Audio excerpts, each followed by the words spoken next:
Gorkha regiment. मौत से डरने वाले आपको कई मिले होंगे, लेकिन कुछ लोगों से मौत भी कांपती है। हार से डरने वाले आपको कई मिले होंगे, लेकिन कुछ लोग ऐसे हैं जिनसे हार भी कतराती है। डर से डरने वाले आपको कई मिले होंगे, लेकिन आज हम आपको मिलवाएंगे उनसे जिनसे डर भी खौफ खाता है।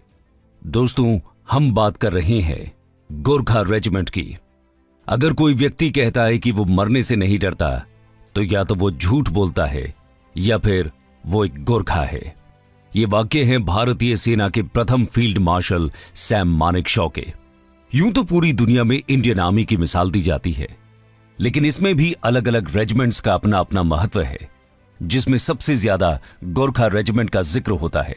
ये एक ऐसी रेजिमेंट है जिसकी मिसालें न सिर्फ भारतीय सेना की दूसरी रेजिमेंट्स देती हैं, बल्कि दूसरे देश के सैनिक भी इनकी मिसाल देते हैं। आज से नहीं, बल्कि दूसरे विश्व युद्ध के वक्त से गोरखा की बहादुरी और उनकी रणनीति से दुनिया भर की सेनाएं खौफ खाती हैं। एक बार इनसे दुश्मन सेना का पाला पड़ जाए तो फिर सिर्फ उनका शव ही वापस आता है। ये पूरी तरह से दुश्मन को नेस्त नाबूद कर देती हैं और अपने देश और सेना के लिए बेहद ईमानदार और बहादुर माने जाते हैं। इस रेजिमेंट के बारे में इतना सब सुनने के बाद आपके मन में कई तरह के सवाल उठ रहे होंगे, जैसे इस रेजिमेंट का गठन कब और कैसे हुआ, आजादी से पहले यह रेजिमेंट कैसी थी, भारतीय सेना में इसका विलय कैसे हुआ, इस रेजिमेंट ने युद्ध में कैसे मदद की और इस रेजिमेंट की खासियत क्या है।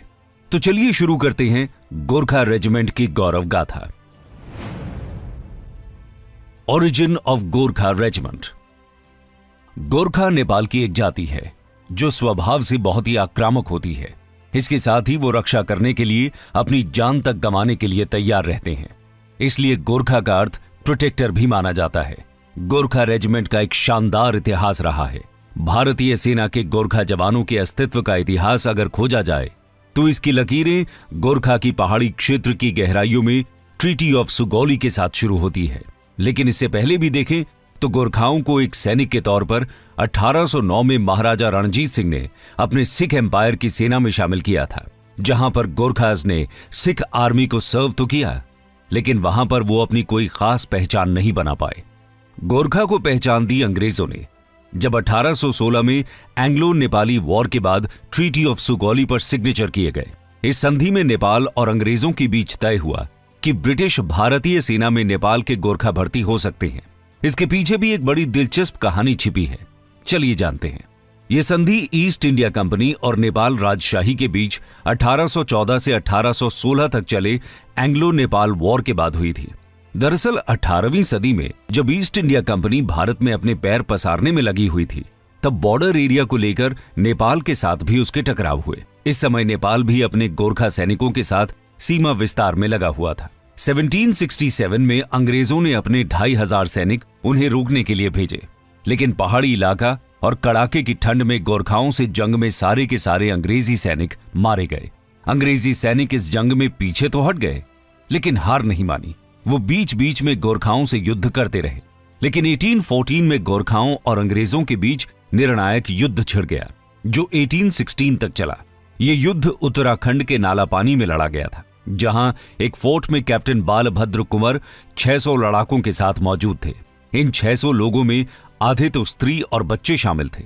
उन लोगों के पास हथियार के नाम पर कुछ देसी तोड़ेदार बंदूकें और गोलियां, कुछ तीर धनुष, भाले खुखरी और कुछ ढलवा तोपें ही थी, जिन्हें कारीगर किले के अंदर ही ढाल रहे थे। इसके अलावा उनके पास था पत्थरों का विशाल ढेर, जो ऊपर से फिरंगी सेना पर बरसाने के लिए इकट्ठा किया गया था। दूसरी तरफ किले को घेर के खड़े थे 350,000 अंग्रेजी सैनिक। साथ ही 1000 के आसपास रिजर्व सैनिक भी थे। इनके पास आधुनिक हथियार थे, जिसमें बंदूकों के साथ साथ लंबी दूरी तय करने वाली तोप भी शामिल थी। महीनों तक चले इस मुकाबले में गोरखा सैनिकों ने अंग्रेजों को नाको चने चबवा दिए थे, लेकिन आखिरकार जीत संख्या बल में अधिक और आधुनिक हथियारों से लैस अंग्रेजी सैनिकों की हुई। लेकिन बालभद्र को यह हार नाकाबिले बर्दाश्त थी। वो एक गोरखा था। वो जंग में जीत या मौत को ही अपना ध्येय यानी मोटो मानता था। इसलिए उसने अंग्रेजों के आगे घुटने टेकने से बेहतर महाराजा रणजीत सिंह की सेना में शामिल होना सही समझा। आगे चलकर उसने सिख युद्धों में बहुत नाम कमाया। गोरखाओं के साथ उस युद्ध में भले ही ईस्ट इंडिया कंपनी की जीत हुई हो, लेकिन गोरखाओं के साहस को देखकर उनकी आंखें खुली की खुली रह गई थीं। जब उन्होंने नेपाली गोरखा को लड़ते हुए देखा तो वो उनकी हिम्मत और बहादुरी पर विश्वास नहीं कर पाए। इसलिए अंग्रेजों ने उनके साथ हारे हुए सैनिकों जैसा सलूक नहीं किया, बल्कि उन्होंने उनकी वीरता को पहचाना और British general sir David Ochterlony ने उन्हें अंग्रेजी सेना में शामिल होने की पेशकश की। इस तरह ब्रिटिश सेना में गोरखा राइफल्स की पहली बटालियन को खड़ा किया गया और यहीं से शुरू हुआ एक गौरवशाली रेजिमेंट का कारवां।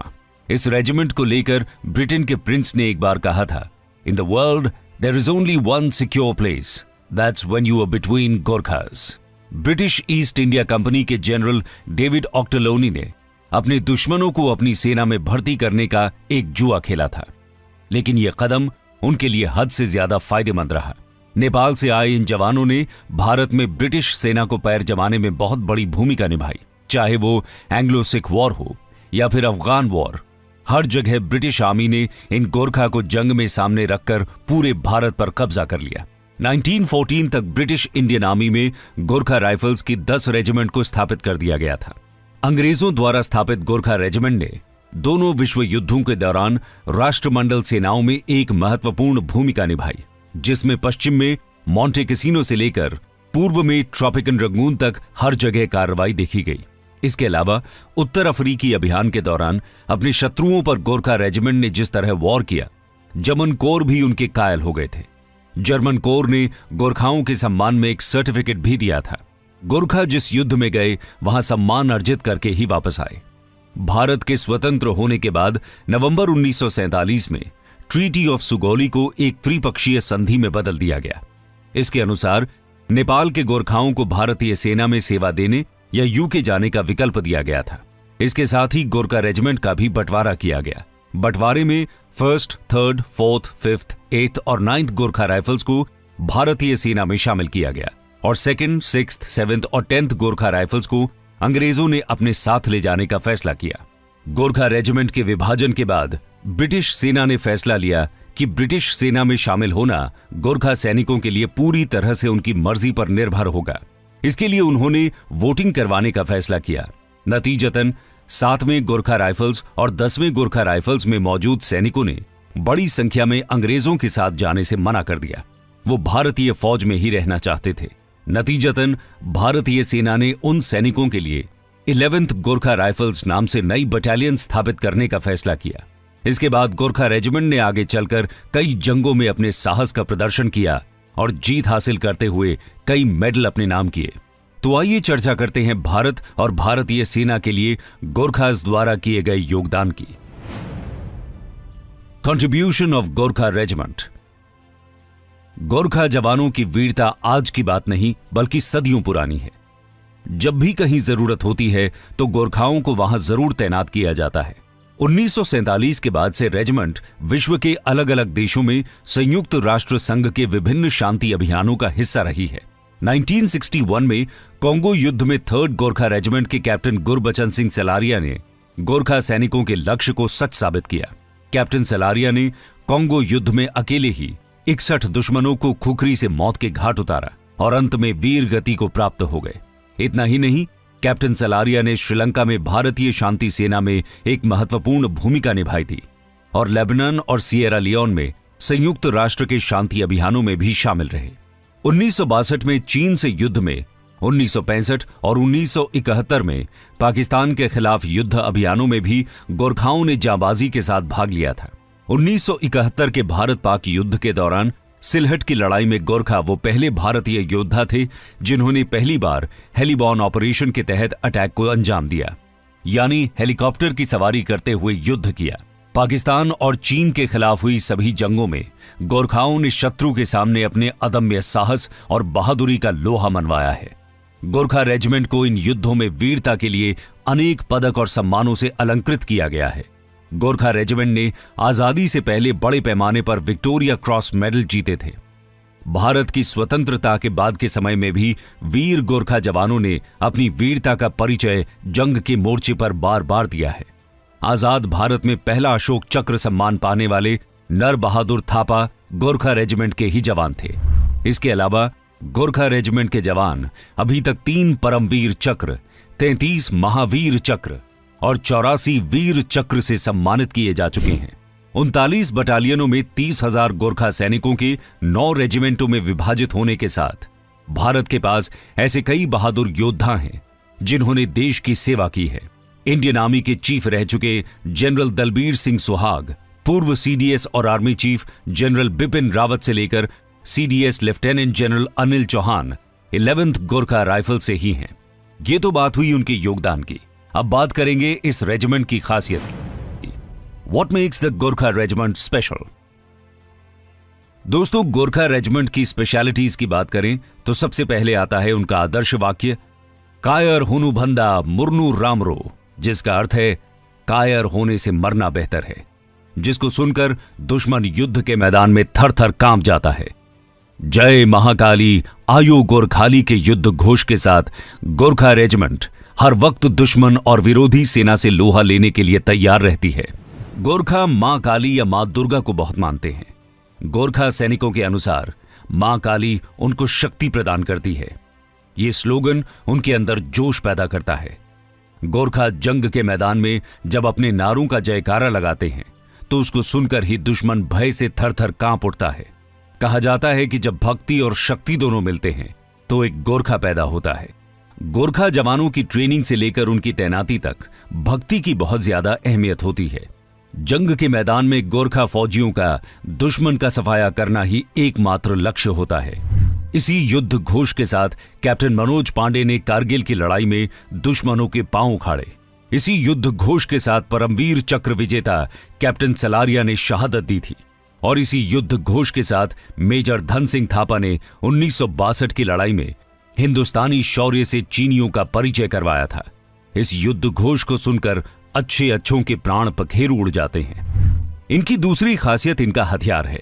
वैसे तो दुनिया में एक से बढ़कर एक हथियारों का आविष्कार हो गया, नई तकनीक, नए उपकरण आ गए, लेकिन दुनिया के सारे हथियार एक तरफ और गोरखा सैनिकों का स्पेशल हथियार एक तरफ। उनका यह स्पेशल हथियार न सिर्फ उनकी रक्षा करता है बल्कि उनके सम्मान का प्रतीक भी है और उस हथियार का नाम है खुखरी। कहते हैं गोरखाओं की खुखरी रणभूमि में एक बार मैदान से निकल जाए तो बिना दुश्मन का खून पिए वापस नहीं रखी जाती। गोरखा अपनी खुखरी को अपने सम्मान से जोड़कर देखते हैं, उसे अपनी इज्जत जितना बेदाग और चमकदार बनाकर रखते हैं, अपनी वफादारी और अपनी हिम्मत जितना धारदार बनाकर रखते हैं। गोरखाओं की खुखरी का सीधा संबंध उनके धार्मिक विचारों से है। गोरखाओं का मानना है कि खुखरी शिव जी के त्रिशूल का एक भाग है और वो शिव जी की तरह ही इसका सम्मान करते हैं।